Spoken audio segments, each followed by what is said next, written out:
सभी को न्यून प्रणाम। आज मैं आप सभी को बताऊंगी कि गुरु महाराज जाम्बू जी ने अपने पूरे जीवन में भोजन क्यों नहीं किया। तो चलिए वीडियो को स्टार्ट करते हैं। कैलाश पर्वत पर तपस्या में लीन भगवान शिव से पार्वती जी ने कहा, समाधि खोलिए।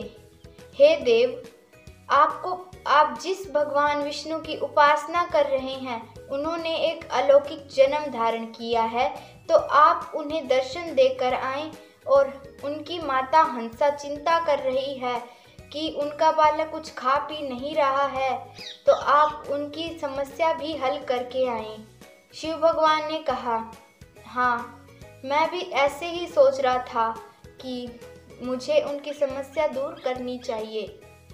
इधर सभी नारियां अपने घर को जा रही थी क्योंकि संध्या वेला हो चुकी थी, तो उन्हें बहुत सारे काम करने थे, जैसे कि गाय धोना, बनाना और संध्या वंदना करना।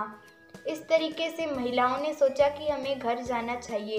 तो माता हंसा अब घर में अकेली थी, तो वो ऐसे सोच रही थी कि बालक ने अभी तक कुछ खाया नहीं है और ना ही तो जन्म घूंटी ली है।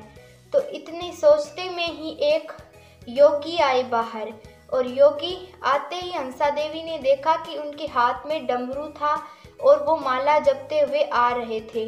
माता हंसा ने सोचा कि मैं इनसे जाकर पूछती हूँ कि इन्हें भिक्षा में क्या चाहिए।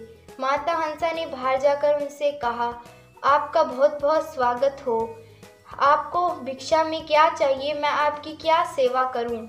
तब भगवान नहीं बोले, तो माता हंसा ने कहा, आपको क्या चाहिए, आपको भोजन आदि मैं करा देती हूँ। या आप खुद भगवान विष्णु, ब्रह्मा या शिव तो नहीं है? ऐसे सोचती हुई माता हंसा उनसे कह रही थी। तो योगी ने उत्तर दिया, आप सही सोच रही हैं, मैं खुद शिव हूँ और इस समय आपके घर पर तीनों देवता विराजमान हैं। आपका पुत्र खुद भगवान विष्णु का अवतार है और मैं भगवान शिव जो कल्याणकारी हूँ, और लोहड़ जी खुद ब्रह्मा हैं। इतना कहते हुए माता हंसा ने कहा कि आज मेरे घर खुद भगवान शिव आए हैं, मैं तो कृतार्थ हो गई, मेरा जीवन सफल हो गया।